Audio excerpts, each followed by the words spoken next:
Hey there YouTube, Bad Fat Panda here. I have another match for you guys. Today it is a team deathmatch on Bailout.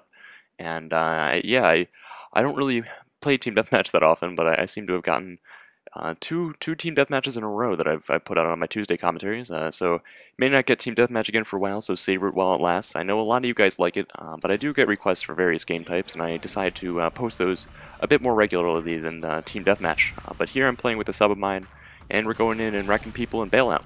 So before I get into the commentary in earnest, talk about the weapons I use and such, I thought I would give a moment to just reflect on M. Night Shyamalan's career. Alright, thanks for that.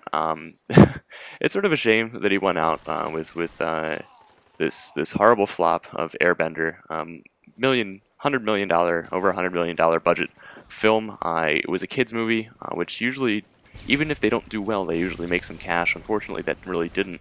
And a lot of people say that he hasn't had any good films after The Sixth Sense, which is really his breakout film. But I disagree with that. I like the way he directs a lot of his films. I mean, even the movie about the water, I forget which that one was, but I remember seeing that at a friend's house and being like, okay, I respect this guy. And The Sixth Sense was just great, and The Village, the twist at the end, I won't spoil it for those of you who have not yet seen it. It's a good movie, despite what many people think. And I'm not as full-sighted as people who would say that he's completely dead now. I do think that he's still middle-aged and that he still has life in this industry, but I don't really think that he's going to come back from a flop like that too fast. He has a couple things that he's working on right now. I might see them, but Airbender is of no interest in me. A live-action version of an anime flick is not good. I understand that he didn't write it too, so that is definitely something that works for him at the moment. But yeah, I just thought I would give a shout out to him. He's actually a local dude. I grew up in and around the area. I used to live within biking distance of one of his houses. It was a freaking massive house too. But having said that, I thought I could get into the commentary here. So I decided I get a lot of requests for games, just random weapons, random loadouts, random killstreaks, and I thought I would give you guys two weapons that I've never used before this Prestige. I have about 6 days played on this Prestige, 7th Prestige. And so yeah, the Striker and the M21. The M21 is the one I'm going to be using most. And on Bailout, I really haven't given my consensus on this map. I don't think I've actually posted a match on here yet. It is a very campy map, and to sort of counteract that, I usually like rushing around with SMGs. But I was trying to unlock attachments for this weapon. You notice that it's just a single M21. I don't have anything for it.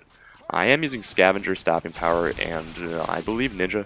Not quite sure what my third perk is, and it's of no interest to me because I do quite well. I do go flawless this match, and you see I use this more as a scope in, hard scope, but I think of it more as aiming down sights because I do think of this weapon as a assault rifle. It's sort of conceived as such, and it's like a version. It just has a scope on it. It's like the M1014 from COD 4. And in various game types, this is actually an assault rifle. In various games, sorry, not game types. So here you can see me trying to dominate this balcony. The large majority of people, that they are two spawns. A spawn on domination and C spawn on domination. Granted, we're playing team deathmatch, but those are really the only two spawns that you really need to know. And you see there, the spawn changed right behind me. And I was lucky that I heard that dude, because if I didn't, I would have gotten stabbed in the back. And that would not have been good. So reloading my Striker, I do have Scavenger on because both the Striker and the M21 lose a fair bit of ammo really fast if you're not careful. And I like using sleight of hand with it, but that would mean taking somebody else's weapon when I run out of ammo, and that really wouldn't be a request game. So I usually try and use one-man army or Scavenger when I have weapons that I want to use, because I don't want to be tempted to pick up somebody's weapon and start using it and call it an M21 match.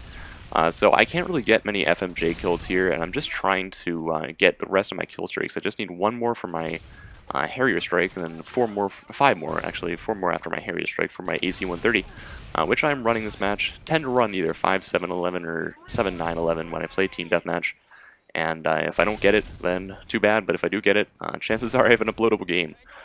So here you see I'm just hanging out up here on the balcony trying to get a scope of what the spawns are, and you see me go for the FMJ kill. I don't even get a hit markers. It's sort of a sad face right there, but I wanted to hear you guys' thoughts actually on the M21, and more in-depth into the thought process here is actually I have been using this on both accounts, both my 360 and my PS3 account. And you see this is recorded on the PS3, and that's because I like the controller a lot more for using single-shot rifles, especially spammable ones like the M21, just because the triggers they have a lot less definition and a lot less resistance, and that was a lag fill right there. I go from 2 bars to 4 bars. I think I was actually uploading something this game, so you'll see me get 4 bars at the end of the match probably, but there was a fair amount of time where I was at 2 bars. But I was happy that my teammate took out that dude because I probably would have died. I get my AC-130 and I get the hell out of there, get the hell out of Dodge and call in my AC-130. Because I would definitely suggest using an AC-130 over a chopper gunner on this map, mainly because if you get a solid AC-130 hit through a window in this game type, or this map, you're going to get a fair amount of kills, as you see right there.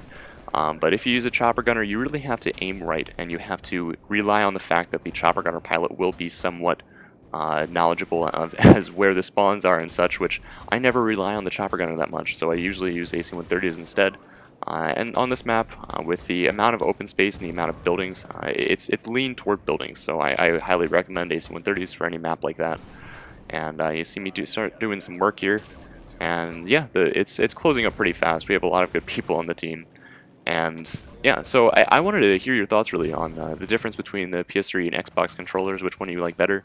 I mean, I have very large hands, and I do prefer the PS3 controller. I know that's it's sort of a contradicting statement because a lot of people that have larger hands like the Xbox better, but it weighs too much, and I like the feel and the low resistance of the PS3 controllers a lot better.